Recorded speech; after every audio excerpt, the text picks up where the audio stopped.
Assalamualaikum warahmatullahi wabarakatuh. Halo, selamat pagi pemirsa RCTV. Saya Afif Rifai hadir kembali di hadapan Anda di Selamat Pagi Cirebon edisi hari ini, hari Selasa 2 Agustus 2016. Pemirsa, topik yang akan kita obrolkan di pagi ini yang akan menyoroti tentang moral etik anggota legislatif. Dan mungkin Anda pemirsa di rumah, beberapa hari ini kita dikejutkan oleh perilaku dari anggota DPRD oknum dari anggota DPRD Kabupaten Cirebon yang sudah menjadi tersangka. Yang 4 anggota DPRD ini sudah menjadi tersangka ketika menggelar judi di salah satu hotel di Kota Bandung. Kemudian kalau di Kota Cirebon, anggota legislatif hingga sekarang ini molor untuk membahas alat kelengkapan Dewan AKD jilid kedua. Nah, apakah ini ada deal-deal tertentu, deal-deal politik maksud saya, atau apa nih? Padahal untuk menyusun AKD, saya pernah ngobrol beberapa waktu yang lalu dengan salah satu anggota DPRD Kota Cirebon. Sebetulnya ini sangat mudah karena ada komitmen awal. Misalnya wakil ketua komisi A misalnya, itu kemudian di jilid kedua alat kelengkapan Dewan akhirnya menjadi ketua komisi, yang dulunya sekretaris menjadi wakil ketua.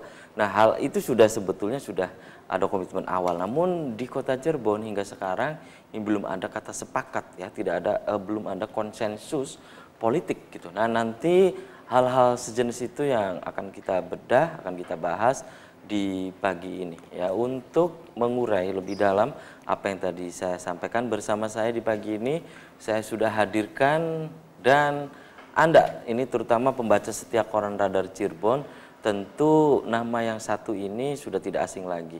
Hampir menulis setiap seminggu sekali, 2 kali ini di Koran Radar Cirebon. Ini produktivitas sekali. Banyak buku, sudah membuat buku, mengarang buku. Nah, ini sudah beberapa buku yang dia karang, banyaknya tentang moral, tentang etika berpolitik.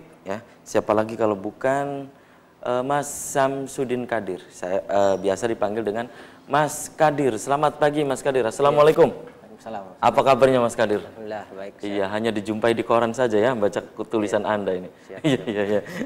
Terima kasih Mas Kadir sudah hadir di Selamat Pagi Cirebon. Nanti kita ngobrol lebih lanjut Mas Kadir.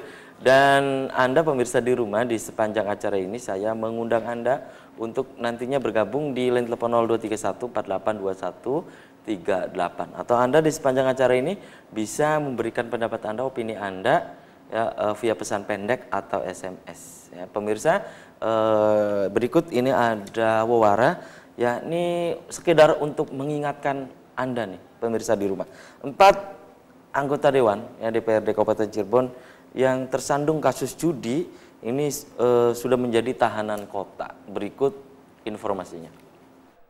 4 orang anggota DPRD Kabupaten Cirebon yang kini menyandang status tersangka karena kasus perjudian mulai ngantor. Meskipun sudah terlihat di kantor DPRD, keempatnya belum mengikuti agenda resmi. Ketiganya yang sudah berani untuk datang ke gedung DPRD. Hanya HS saja yang tidak terlihat. 3 dewan lainnya terlihat sudah ada di dalam, dan salah satunya AS yang sudah mengikuti rapat internal fraksi PDIP.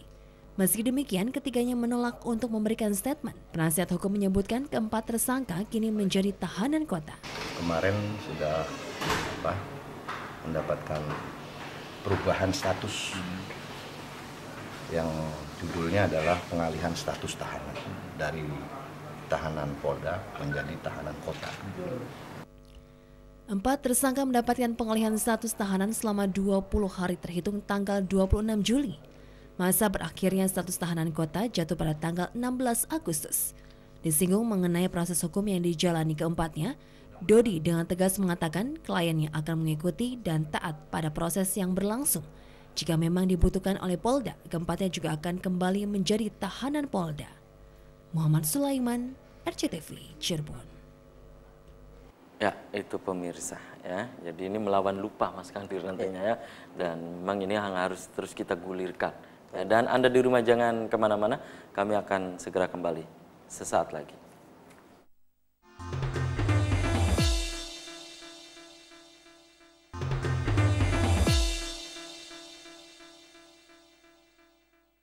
Anda masih di Selamat Pagi Cirebon ya, Mas Kadir, tahan dulu nih ya. Ini ada war lagi nih, masih berkaitan yang akan kita bahas di pagi ini pemirsa. Ya, Dewan Kasus Judi ini ngantor lagi, tapi fraksi PDI Perjuangan mewacanakan PAW. Berikut informasinya. Saat rapat hendak dimulai, terlihat AS buru-buru memasuki ruangan fraksi. Rapat sendiri dilaksanakan tidak lama dan tidak ada pembicaraan apapun dari anggota fraksi mengenai hasil rapat yang dipimpin langsung oleh Ketua Fraksi. Ketua Fraksi PDIP, Suherman, yang ditemui usai rapat membenarkan adanya rapat internal fraksi. Suherman mengatakan, rapat ini merupakan kebiasaan dan bukan dilaksanakan karena adanya kasus yang menimpa salah satu anggotanya. Suherman juga menjelaskan, rapat hanya membahas tentang kinerja semua anggota. Kalau masalah AS itu tidak, karena saya sesuai dengan instruksi surat dari DPC itu kaitannya rapat bulanan. Kaitannya masalah AS juga menyampaikan masalah PAW itu kita tidak dibahas karena kami sebagai ketua fraksi sudah menyampaikan surat kepada DPC partai kaitannya masalah kejadian saudara AS itu yang sedang. Disinggung mengenai posisi AS, Suherman menjelaskan saat ini belum ada rencana penggantian alat kelengkapan Dewan. Pasalnya, surat keputusan dari DPC sendiri belum diterima oleh yang bersangkutan. Pria yang akrab disapa Anger ini juga tidak menampik akan adanya wacana perubahan susunan dalam alat kelengkapan Dewan. Muhammad Sulaiman, RCTV, Cirebon. Ya, Mas Kadir ya. Sudah ada dua obara yang tadi ada di layar kaca RCTV nih Mas Kadir ya, berkaitan dengan 4 anggota legislatif ya ALEG di Kabupaten Cirebon yang tersandung judi. Ini memang masih ramai di beberapa koran baik itu lokal maupun juga di Jawa Barat juga ini ramai menginformasikan, memberitakan tentang persoalan ini.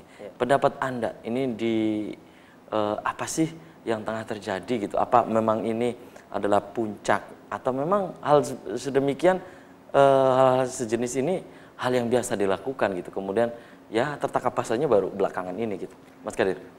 Ya, tentu saja sebagai warga Cirebon kita merasa tersinggung dengan praktek para dewan ini ya. Pertama, karena pada saat yang sama kemudian masyarakat, kita sebagai warga biasa dipaksa oleh penegak hukum melalui opini, melalui wacana, melalui aturan segala macam untuk tidak melakukan aktivitas yang amoral begitu. Tapi kemudian ketika kita melihat di sisi lain, para elit kita justru mengaksikan sesuatu yang menurut kita justru tidak patut untuk diteladani gitu.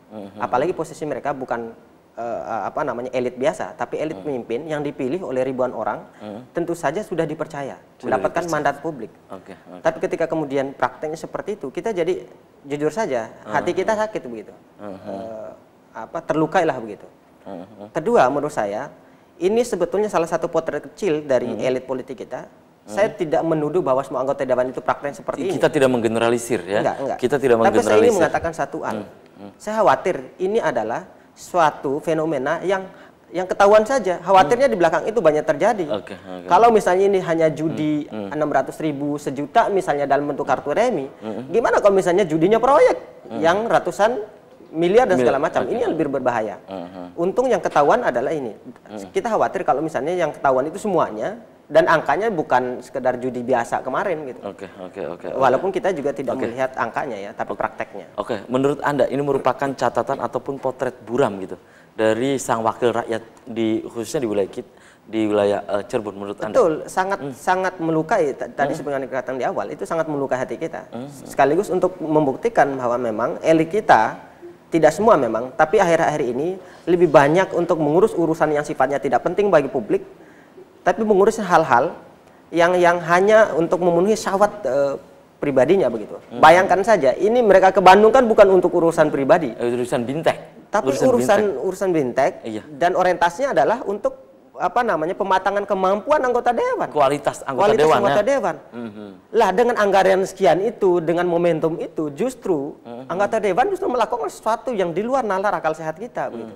Jadi menurut saya kalau misalnya akhir-akhir ini publik memaksa untuk menghukum mereka. Bagi saya bukan sekedar menghukum melalui pidana, tapi Sanksi harus sosial. ada sanksi sosial bagi mereka. Oke, Bahkan tidak boleh dipilih lagi, andaikan kelak mereka mencalonkan sebagai anggota dewan berikutnya. Oke. Jadi menurut Anda dengan kasus demikian, pendek kata, ini ada semacam hukum ya, hukum di politik, ini reward and punishment. Betul. Harus jalan. Menurut Anda seperti itu? Ya harus. Apalagi kan yang jangan sampai masyarakat lupa gitu. Jangan sampai masyarakat jangan lupa. sampai kemudian nanti dengan label-label haji kemudian kita dipaksa untuk mengatakan oh mereka juga baik. Betul bahwa kebaikan mereka banyak, selama ini mereka punya kinerja yang baik. Tapi mereka itu elit. Ya. Dilihat oleh publik. Mata hati publik itu tidak pernah buta ketika kemudian melihat elitnya begitu gitu. Nah, apakah kemudian di saat kita sengsara, di saat pekerjaan susah dicari, ekonomi susah dan segala macam. Gitu ya? Tapi kemudian para elit yang gajinya itu dari pajak rakyat justru dipergunakan hanya untuk judi. Kita tidak melihat angkanya, betul hanya 600.000. Bahkan di salah satu elit politik mengatakan angkanya kan cuma sekian. Betul angkanya. Bagi publik 600 itu besar. Kenapa? Itu keringat. Gitu. Keringat gitu ya. Jadi menurut Anda moral dari oknum anggota DPRD yang sudah jadi tersangka ini patut dipertanyakan. Jadi menurut Anda sangat patut dipertanyakan. Apalagi kok kemudian kan ada maaf saya potong. Ya. Ada pernyataan dari anggota DPRD Kabupaten Cirebon ini iseng saja katanya. Menurut Anda? Ya kalau iseng, nanti kalau rakyat misalnya masyarakat biasa judi itu karena iseng, apakah polisi kemudian membebaskan? Kan tidak juga. Gitu. Nah, rakyat yang tidak melalui proses pendidikan, tidak mengikuti jenjang pendidikan, ya wajar mereka judi dalam tanda kutip, bukan membolehkan. Karena mereka nggak tahu hukum. Ini elit yang setiap hari bahas legislasi, bahas peraturan daerah, bahas tentang tata tertib, norma segala macam.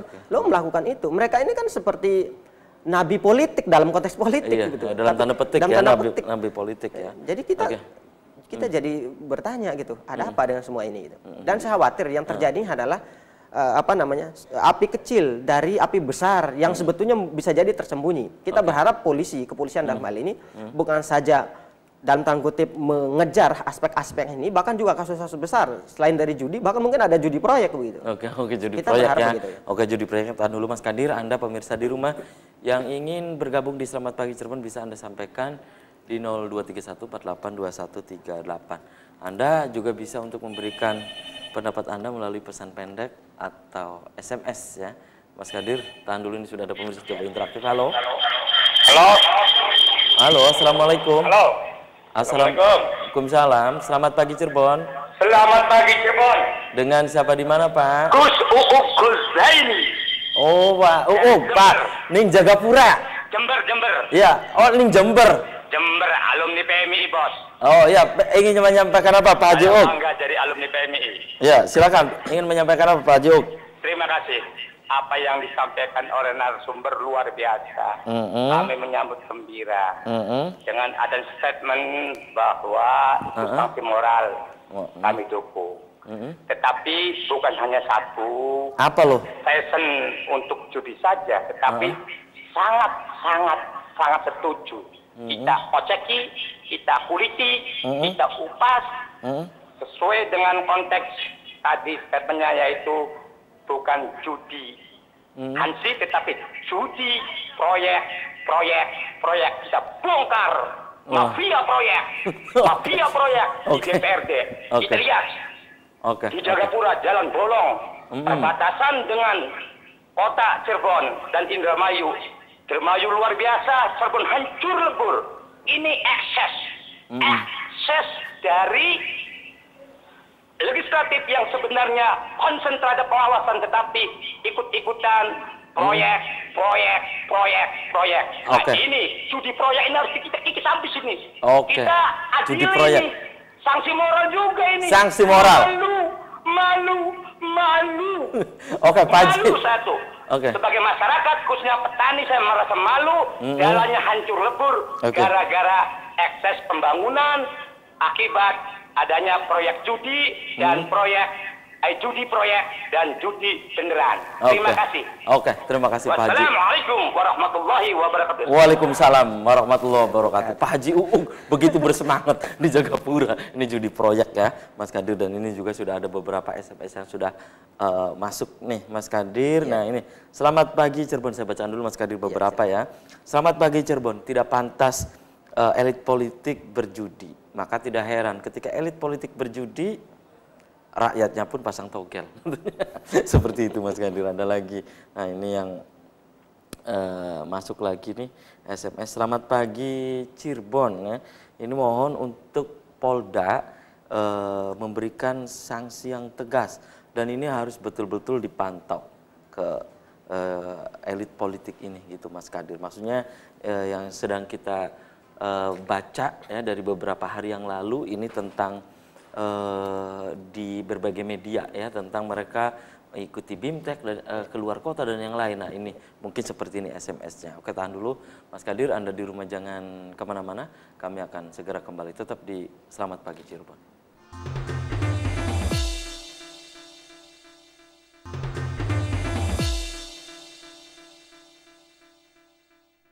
Ya, Selamat Pagi Cirebon masih di hadapan Anda pemirsa. Sebelum saya lanjutkan, saya bacakan dulu headline dari Koran Radar Cirebon edisi hari ini. Ya, hari Selasa 2 Agustus 2016. Ini pemirsa yang sedang kita obrolkan di pagi ini dengan Mas Kadir ya. Ini yang sedang kita obrolkan ternyata ada di headline Koran Radar Cirebon edisi hari ini. Masa tahanan kota ini terus berkurang. Ini 13 hari lagi. Ini pemirsa. Apa juga nih 13 hari lagi? Pernyataan dari Direktur ya Humas Polda Jawa Barat, Anda juga bisa membacanya menanggapi tentang 13 hari lagi ini masa tahanan kota untuk 4 anggota legislatif ini. Kemudian jamin data pajak aman, ya, tak bisa dijadikan dasar penyidikan dan penuntutan itu pemirsa.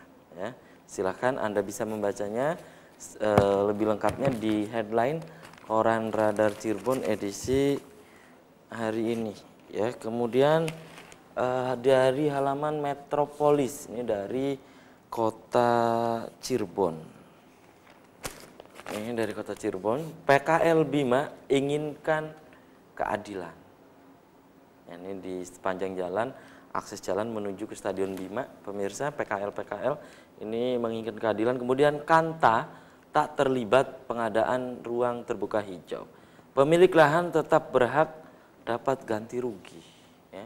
Silakan Anda bisa membacanya di halaman Metropolis dari Kota Cirebon. Nah, ini dari halaman Kabupaten Cirebonnya nih. Dari halaman Kabupaten Cirebon. Gagal meraih Piala Adipura. Ya, penyebab utamanya soal sampah dan masalah pasar. Ya, silakan Anda bisa membacanya di halaman Kabupaten Cirebon. Ya, desak kejaksaan untuk mengusut bos pemberi upah di bawah UMK. Nah, ini Anda tentunya juga bisa membacanya berita-berita yang lain, baik itu di headline di halaman Kota Cirebon, Kabupaten Cirebon, dan juga di wilayah Indramayu, ya, Majalengka dan Kuningan. Dan berikutnya ini dari Koran Rakyat Cirebon, koran politik terbesar di wilayah Ciayu Majakuning. Ya, izin keluar kota itu kewenangan Polda. Ini terkait dengan beredar kabar bahwa 4 anggota legislatif yang sudah jadi tersangka kasus judi ini bisa keluar kota pemirsa. Ya, warga biasa sulit mengubah status tahanan. Nah, ini pernyataan dari Korib mendesak aparat hukum bersikap adil. Ya, itu. Kemudian demo penutupan PLTU berujung ricuh. Silakan Anda bisa membacanya di Koran Rakyat Cirebon edisi hari ini. Puliono menjadi PLT Ketua Golkar karena netral.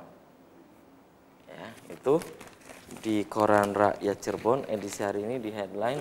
Nah, berikutnya ini dari halaman Pro Cirebonnya nih pemirsa. Ya, yang minta membuka aktivitas batubara ini di Pelabuhan Cirebon itu adalah pengusaha. Ya, apa betul demikian? Silahkan Anda bisa membacanya di halaman Pro Cirebon edisi hari ini. Nah, pemirsa, di segmen ini saya masih membuka Anda untuk bergabung di line telepon 0231 4821 38. Dan ini Mas Kadir ada lagi nih beberapa SMS yang masuk lagi ya. Ini menanggapi wawancara tadi yang ada di RCTV dan juga pernyataan dari narasumber. Saya sangat setuju bahwa itu harusnya juga ada sanksi sosial, sanksi dari masyarakat, dan juga ini harus kalau mereka mencalonkan lagi ini untuk tidak dipilih. Nah itu yang tadi kita obrolkan, ada reward dan punishment ya Mas Kadir. Mas Kadir, menurut Anda idealnya atau sejatinya partai politik pengusung mereka yang mengantarkan mereka duduk menjadi anggota legislatif, menjadi wakil rakyat, ini harusnya apa sih gitu? Mem-PAW atau hanya memberikan sanksi tegas atau seperti apa menurut Anda Mas Kadir? Justru menurut saya langsung pemecatan. Pemecatan? Iya, kita salut dengan salah satu partai yang kemudian berani memecat ya. Karena memang kalau dilihat di peraturannya memang karena ini kan belum jadi terpidana begitu. Itu belum terdakwa lah. Ya, belum jadi terdakwa, belum terhukum gitu. Belum terhukum, oke. Jadi masih dalam proses perjalanan. Ya. Tetapi kan politik tidak hanya bisa diukur dengan pasal hukum, tapi ada pasal publik, ada pasal moralitas, ada pasal etik. Nah, ini yang ditabrak begitu. Nah, partai politik mestinya harus mendidik publik dengan harus melakukan percepatan dalam proses PAW. Oke. Apakah polisi kemudian menangkap orang ini sudah ada pemirsa yang coba interaktif ya. Halo. Halo, selamat pagi Cirebon. Selamat pagi Cirebon. Dengan siapa? Selamat pagi Mas Hafid. Selamat Mas pagi. Kadir, selamat pagi. Ya, selamat pagi Kang Jajat. Ya, Ya, Kang Jajat. Terlepas masalah menabrak kode etik politik Mas ya. Terlepas di belakang itu ada konspirasi apa tentang penangkapan 4 orang wakil rakyat. Tapi dari sisi lain Mas, ini menyakiti hati rakyat. Menyakiti hati rakyat Kang Jajat. Menyakiti hati rakyat.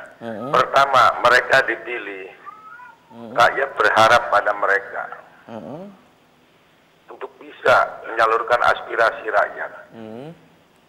Yang kedua, Mas Ari wong pasang togel 1000 perak gak dikerem Mas. Iya. Ya, kok di mereka bisa status tahanan kota. Terlepas konspirasi politik. Terlepas adanya konspirasi politik, tapi secara hukum, di mata hukum itu sama kedudukannya. Kalau orang pasang togel 1000 perak dikerem, tidak bisa penangguhan penahanan, kok mereka bisa. Bakakien Kang Jajat? Bakakien? Nah, makanya kok bisa status penangguhan tahanan kota, ada apa? Katanya di mata hukum sama, ya kan? Jadi tolonglah dua momen ini. Pertama, mereka menyalahgunakan kepercayaan masyarakat, menyakiti hati masyarakat, Mas. Yang ketiga, menciderai, Mas. Menciderai, Ya, pasang togel 1000 perak dikerem aja, Mas. Ya, kok mereka yang notabene katanya jutaan, kok bisa status tahanan kota masih oligarki? Iya. Tahanan kota mana? Mas Kadir, makasih. Oke, terima kasih Kang Jajat di Sunyaragi. Ini ada SMS lagi yang masuk nih Mas Kadir ya, melanjutkan tadi. Partai ini seharusnya jeli, ajang rekrut bandar koprok jadi anggota dewan. Isin kita sing jadi warga ya. Nah itu ya, berarti ini masih ada dari masyarakat. Berarti tidak permisif betul gitu ya terhadap persoalan-persoalan demikian gitu Mas Kadir. Jadi menurut Anda ini tadi kita terputus oleh Kang Jajat yang interaktif, partai harus tegas gitu? Ya harus tegas tanpa tidak gamang gitu? Tidak gamang dan tidak ragu, tidak perlu menunggu apakah dia jadi terhukum nanti begitu ya. Karena memang diaturannya begitu memang. Tapi kan kita tidak sekedar bahasa hukum. Moralitas itu. Moralitas sanksi sosial itu. Sanksi sosial. Kita punya ukuran-ukuran norma yang tidak tertulis. Nah, jadi itu yang menjadi problem gitu ya. Nah, makanya kita meminta kepada seluruh partai untuk tegas saja sekarang. Apakah masih banyaklah kader partai yang berkualitas begitu. Masa orang yang elitnya begini kemudian kita nggak pecat. Itu satu. Yang kedua, kita meminta kepada Polda, Kapolda lah khususnya, untuk tidak ikut bermain dalam konteks ini gitu. Tegakkan hukum agar publik semakin percaya terhadap elit gitu. Terhadap penegakan hukum dan publik tidak dibohongin oleh permainan-permainan. Lagi-lagi sama seperti yang disampaikan oleh Bapak tadi, tanpa melihat konspirasi apa di balik ini semua. Betul, tapi kita hanya punya mata ini ya, mata jeli yang sederhana saja gitu, apa yang kita lihat gitu. Masyarakat yang melakukan tindakan kriminal biasa saja langsung ceblos dan langsung menjadi terdakwa dan segala macam dan seterusnya gitu. Ini para elit kok dimanja begitu dan segala macam. Ini pendidikan politik yang sangat terunjam menurut saya. Menurut Anda ini pendidikan politik yang sangat tidak baik itu? Sangat tidak baik. Walaupun mungkin di aturan membolehkan, tetapi mereka elit. Kan mereka berpegang pada aturan. Iya betul. Tapi aturan yang melukai, kan yang buat aturan yang mereka sendiri. Artinya ukurannya ukuran standar mereka begitu. Standar orang yang juga melakukan pelanggaran terhadap moral dan etik publik. Kalau ukurannya publik, ya bisa jadi mereka menjadi tersangka begitu ya. Jadi menurut saya, sebelum menjadi tersangka atau terdakwa atau terhukum oleh mekanisme hukum, publik harus memberikan hukuman, punishment secara sosial. Punishment ya? Oke, tahan dulu nih Mas Kadir. Sudah ada pemirsa yang coba interaktif lagi. Halo? Halo, selamat pagi Cirebon. Lanjut tadi. Halo, iya. Iya, belum ditahan. Jadi Pak Haji Om. iya, sanksi moral juga perlu. Iya, tapi ya semua juga harus kita kupas semua. Jangan satu item saya dukung. Dan juga kepada pihak Kapolda kalau mau konsisten dan komitmen, ya mari kita berhenti perjudian. Contoh di setiap hajatan di Jogapuro ada itu. Kalau bawa truk kayak sagandengan lah, dikurung semua bisa. Pak Haji, wis ya. biasa ngadang bengi, esok melek. Duitan bos, duitan. Oh duitan. Duitan ya. Bukan pijetan Kak Pak Haji. Hari togel sewu perak di uber-uber, sampai layu di. Nah ini kan perlu dikupas juga. Jadi pihak penegak hukum harus tegas. Pengadilan juga nanti sidangnya jangan main duit-duitan. Soalnya pernah saya nangani kasus itu ya, begitulah. Ada duitnya keluar, nggak ada duit, bicara, gitu udah. Saya, jadi mohonlah dikupas semua itu. Baik. Masalah cuti, beneran di proyek harus kita sikapi lah. Baik. Terima kasih. Terima kasih Pak Haji Huzaini. Nah ini ada lagi SMS masuk lagi nih. Mas Kadir, Assalamualaikum. Selamat pagi Cirebon RCTV. Ini saran dari saya buat penegak hukum, untuk anggota dewan yang main judi jangan tebang pilih. Ya dia salah, proses hukum sampai tuntas. Partai harus memecat sesuai hukum. Terima kasih. Nah itu Mas Kadir. Jadi menurut Anda, kan kalau mereka dengan alasan adalah rule-nya seperti ini, aturannya seperti ini. Tetapi moral, sanksi moral itu menurut Anda, itu juga harus menjadi perhatian gitu. Ya, penegakan hukum di negara ini kan tidak sekedar menggunakan pasal. Ada pasal publik, ada pasal suara publik, ada nurani, ukuran-ukuran publik.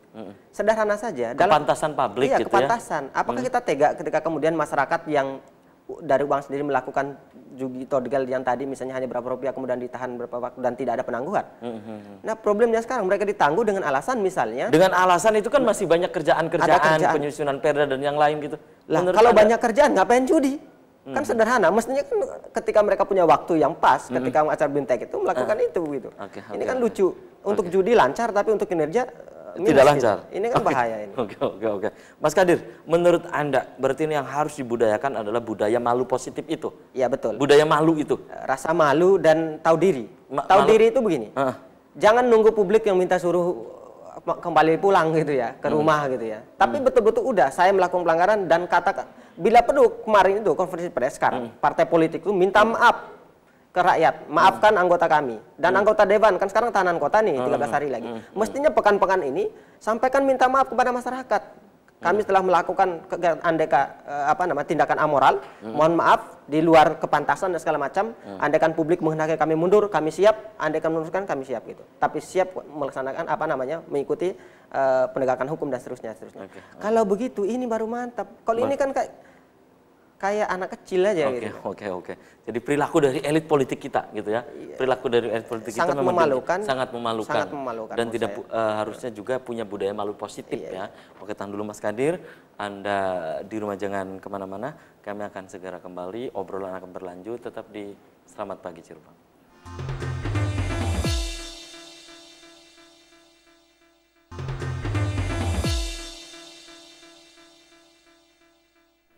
Ya, terima kasih Anda masih di Selamat Pagi Cirebon, dan di session terakhir ini saya masih membuka Anda untuk bergabung di line telepon 0231482138. Ya, tahan dulu pemirsa. Berikut ini ada wawancara lagi, ya ini perombakan. Kalau ini dari Kota Cirebon ya, wakil rakyat ini dari Kota Cirebon. Perombakan alat kelengkapan dewan jilid kedua ini molor lagi pemirsa. Ikuti tata tertib, hanya ketua komisi yang berubah. Berikut informasinya. Mundurnya perombakan alat kelengkapan DPRD atau AKD disampaikan oleh Ketua DPRD Kota Cirebon saat ditemui di ruang kerjanya. Ketua DPRD mengaku proses perombakan yang selama ini dilakukan belum sesuai dengan aturan. Berdasarkan tata tertib dan perundang-undangan DPRD, perombakan AKD tidak dibolehkan di tengah tahun anggaran. Jika diharuskan ada perubahan, hanya ketua alat kelengkapan dengan keanggotaan yang tetap. Dengan peraturan yang seperti itu hanya akan mengganti ketua alat kelengkapan. Sedangkan perombakan secara total akan dilakukan pada Januari 2017 mendatang. Dapat dirotasi atau dipindahkan pada tahun anggaran berjalan. Jadi Januari 2016 atau Januari 2017 atau triwulan pertama lah Januari Februari. Nah, maka apabila alat kelengkapan ini akan dirubah tanpa merubah keanggotaannya. Sedangkan untuk merubah pimpinannya itu boleh. Perombakan setiap alat kelengkapan ini akan dijadwalkan kembali melalui Badan Musyawarah pada awal Agustus, termasuk perubahan tata tertib untuk mengatur perombakan alat kelengkapan. Muhammad Amrin, RCTV, Cirebon. Ya, kembali ke Mas Kadir. Mas Kadir, jadi publik pun ya, publik ini juga masyarakat juga ini harus ingat karena masyarakat kita itu kan biasanya pelupa ya, cepat lupa. Ya apalagi nanti di 2019 ya ini ada pemilu legislatif lagi, jadi masyarakat harusnya tetap ingat gitu ya, memori ini gitu. Betul. Bahwa ini jangan sampai nanti dilupakan. Betul. Ya, oke. Mas Kadir, pendapat Anda tentang pelupa ini gitu. Ya memang ini penyakit masyarakat kita, karena memang masyarakat sekarang selain penyakit lupa, semua penyakit lapar juga. Penyakit lapar. Jadi gitu ya. Kebutuhan perut itu sangat memungkinkan mereka untuk berubah sikap di saat momentum pileg ke depan misalnya. Jadi siapa yang datang berani biro dan NPWP itu gitu. Jadi nomor berapa berani berapa gitu. Itu yang diterima gitu. Cuman NPWP? Iya. Nomor biro wani biro. Gitu. Cuman jadi masalah adalah apakah kemudian masyarakat mesti dibeginikan terus gitu. Nah, bagi saya teman-teman media atau kalangan sipil lain segala macam, kalangan publik masyarakat segala sipil macam, ya, aktivis. harus terus menggedor ini, mengingatkan kembali bahwa kinerja dewan yang memalukan mesti diingatkan terus. Yang kedua, dewan juga mesti diingatkan bahwa mereka dipilih bukan hanya untuk mengurus dan merebut jabatan alat kelengkapan dewan, komisi ini, komisi itu. Apalagi kalau kemudian membutuhkan waktu 1 bulan, 2 bulan hanya untuk menentukan ini ketua, kan sama saja kualitas mereka sebetulnya. Sebenarnya kalau beda gaji cuma 1 juta 2 juta kok, ngapa sih? Langsung aja begitu. Kalau memang orientasinya untuk kepentingan masyarakat, saya kira akan selesai sehari 2 hari juga. Tapi kalau orientasinya hanya untuk kepentingan kelompok, kepentingan perut dan segala macam, kepentingan syahwat politik, maka proses pergantian alat kelengkapan dewan pun akan menjadi lama. Begitu juga dalam konteks kabupaten begitu. Kalau misalnya orientasi politiknya hanya untuk kepentingan kelompoknya, maka saya kira tidak akan kemudian melakukan pemecatan, tidak ada penghukuman dan segala macam. Karena hanya menanti hukum positif yang bisa jadi bisa bebas dan segala macam. Dan ini kalau itu menanti hukum positif. Betul, ya. Nah ini kan sanksi dari masyarakatnya juga ini harus dikonkretkan gitu, Mas Kadir. Iya, tadi saya kira masyarakat sekarang sudah mulai cerdas lah, tidak bodoh-bodoh amat gitu. Masyarakat sudah punya kalkulasi, punya hitungan bahwa orang yang sudah melanggar, etik, orang yang sudah tidak punya moralitas, orang yang sudah terhukum dan segala macamnya, yang tidak punya kinerja baik terhadap masyarakat. Saya kira masyarakat sudah tahu sekarang siapa mereka, dan nanti saya kira tidak perlulah memilih mereka lagi. Malu kan gitu. Iya, itu punishment itu ya. Tahan dulu Mas Kadir. Halo. Halo, selamat pagi Cirebon. Selamat pagi Cirebon. Dengan siapa di mana Bapak? Dengan Bapak Salim di Bode, di Mertasinga. Dengan Bapak Arif di Bode. Bapak Salim di Mertasinga. Di Mertasinga, silakan. Iya. Apa yang Bapak sampaikan di Mertasinga, Mangga Pak? Iya, gini, jadi kami sangat prihatin dengan kondisi sekarang, di mana anggota dewan adalah salah satu contoh daripada masyarakat, akan tetapi mereka melakukan satu perbuatan yang katakanlah tidak mulia gitu loh. Jadi kami masyarakat mengharapkan kalau toh mereka gentleman, mereka menjadi contoh daripada masyarakat menghadapi kasus meskipun itu kamu yang akan dengar tahanan kota, maka dengan hati yang lapang dada itu seharusnya mundur. Mundur. Jadi iya, untuk mempermudah proses atau proses hukum yang dijalani mereka.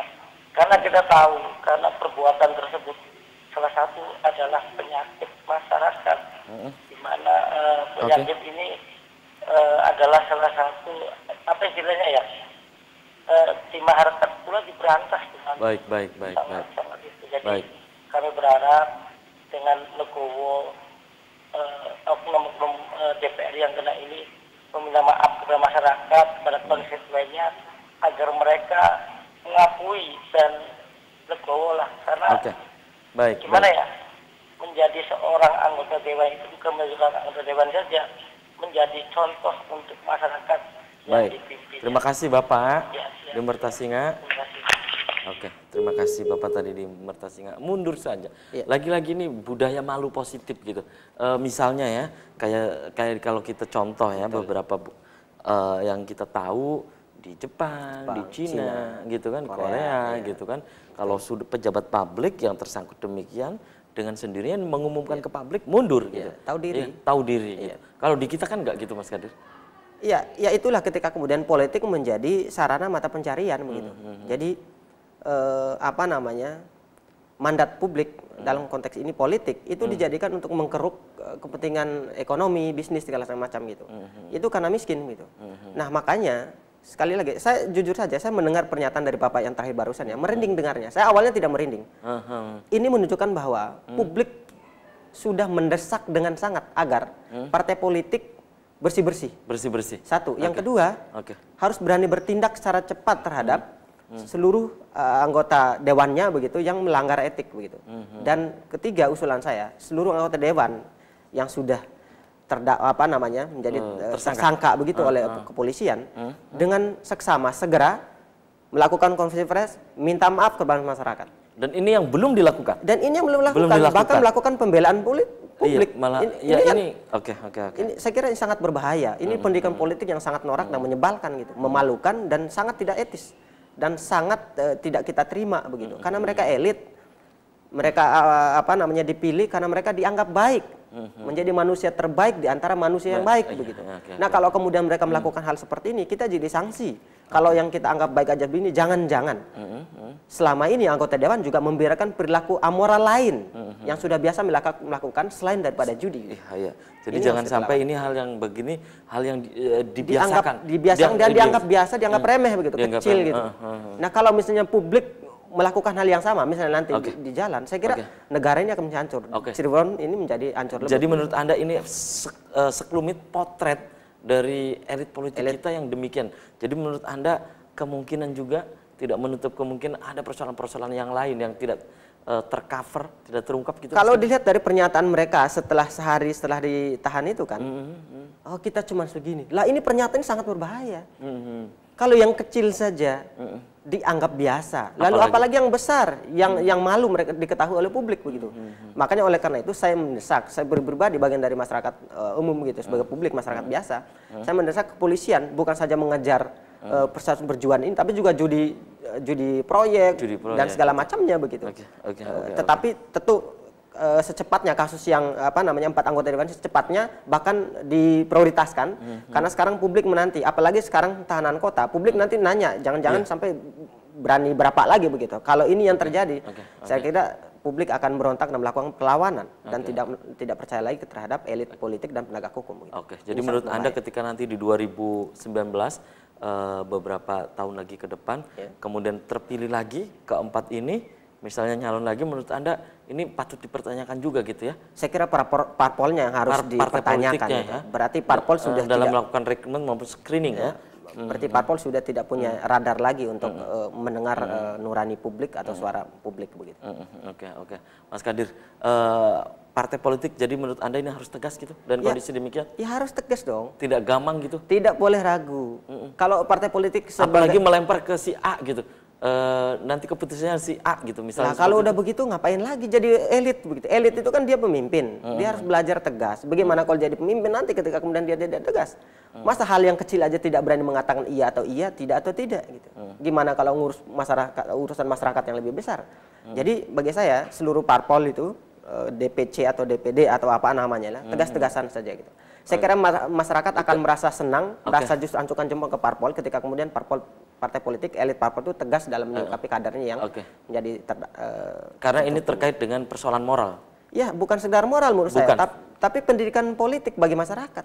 Ketika kemudian elit melakukan pelanggaran etik, pelanggaran moral, apalagi pelanggaran hukum, dibiarkan bahkan dimanja, nanti masyarakat bilang, lah dia aja begitu, masa saya enggak? Lah kalau semua masyarakat yang 3-4 juta itu melakukan hal itu, ketika polisi nangkap kemudian mereka demo ke polisi yang jumlahnya cuma 500 orang, bisa habis itu.